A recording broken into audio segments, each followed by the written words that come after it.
Hey everyone's Classic DM. I've got a brand new release for you. It's currently in free playtest. So if you're one of my AD&D subscribers and followers of the YouTube channel, go grab a copy of this. It's a brand new adventure called The Dark Beneath the Ice. It's done with the Osric Old School Rules compilation. And let's go ahead and jump in and let you know where you can get a copy of it and show you some of the good stuff on the inside. So obviously everything I publish is on my website. If you go to the shop page, I put it right here in the front. Now, in addition to this, everything else is on sale for the summer, dropped all the prices of tons of stuff, but this costs nothing. So all you gotta do is come here and just add it to your cart. Now, I will ask you for information like your address and stuff like that, but you can put in whatever you want, right? It doesn't matter. I'm not trying to track down your information. You do need an email address in there. I'm not trying to send you ads or any kind of crap like that. This is just how the checkout, secure SSL checkout system works. It costs nothing. You can download your copy right away. So let's just take a look at what we've got going on here with this adventure. The inspiration for this adventure goes way back to when I was a kid and we played the Vault of the Drow. Let's crack one open for this.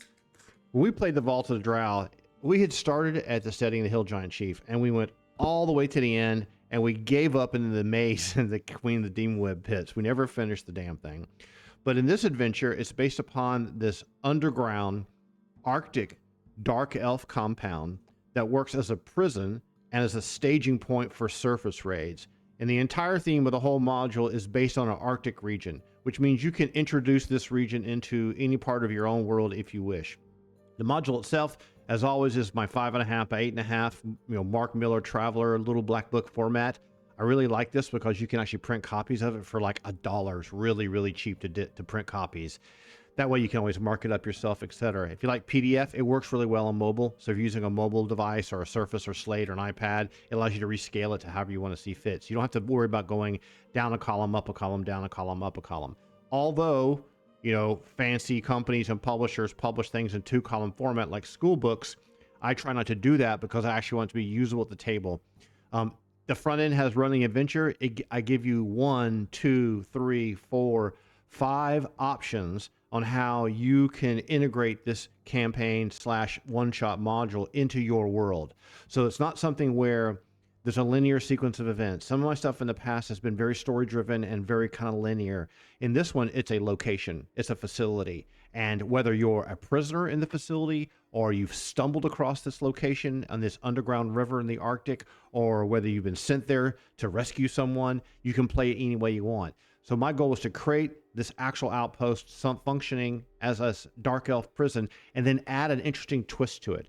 And the twist to this whole thing really is that we're not using Drow, right? This is a copyrighted TSR race. I took the existing ideas behind the Dark Elves, blended it with some Viking mythology, and took this offshoot group of Dark Elves and had them exiled, and then formed a new relationship with a demoness called Ultiana, the Lady of Revenge, who's all about writhing snakes and ghosts and striking back from the afterlife in an Arctic setting. So they've followed her, and over time, the MC1R proteins have shifted what they look like.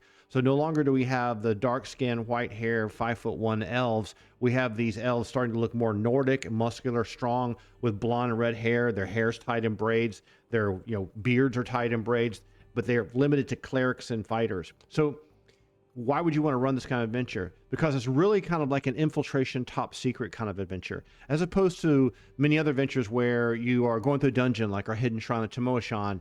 There's multiple ways to get in and out of this place. And the idea is for you to kind of crack that, or to from the inside as a prisoner trapped in the cells, or crack it as approaching it under the cover of darkness using stealth, hired by perhaps the Arctic Elves to rescue like a princess or prince of their clan, etc. So it was really fun because when I made the whole location and devised all the mythology behind it, originally I was connecting it to the Order of Succession, one of my previous adventures like 3 years ago. But as I started working on it, I was like, you know what, this thing really needs to be freestanding, because that way someone can use it in their campaign. They don't have to worry about the storyline from the previous one with the Lord Uri and Rife and Helena and all that kind of stuff. So anyway, let's just flip through real quick. I'm not going to walk through every room, but we have every room has a description. Whether you've been trapped as a prisoner, there's a section you can read to your players about what it's like to be trapped, how they can figure out how to do a breakout. I give you opportunities as a dungeon master, different ways to overpower the guards, escape and get the keys, how not to raise the alarm, how the guards like to take prisoners and spar with them and kill them, all kinds of nasty kind of dark elven type activities there. There's all kinds. I've invented kind of a new system for how these guys deal with their weapons, which is a cold steel alloy, so it doesn't lose its power like adamantite does when it's away from the Underdark. Since these guys aren't truly living in the Underdark anymore, it's been over 1,000 years. They've learned how to craft things the way elves of the surface would do, once again by using the iron ore in the region mixed with volcanic ash. So that's an interesting twist. So there's a lot of different items that become available for the players. Remember, the average level of character should be about 10 to run this adventure. So this is just as lethal and just as dangerous as one of the smaller hexes in the Vault of the Drow, but it's much more self-contained. You're not going to have to worry about troglodyte patrols or mind flayers or lurkers or anything else. It's just this group of Dark Elves using this facility with priests and fighters and guards and shipping and galleys and all kinds of cool stuff, and wait for you to get in here and get to the heart of the matter, which is the High Priestess herself, who happens to be here when you arrive. So there's this ancient dwarven altar that they're using to teleport all over your game world. There's all kinds of rumors and stuff that the guards can be overheard talking about. There's a sacrifice coming up within a few hours, and that works both ways. Like, if you're captured, you're slated for sacrifice. If the person you're trying to rescue, they're slated for sacrifice. And so you've got about 4 hours to get this whole thing knocked out.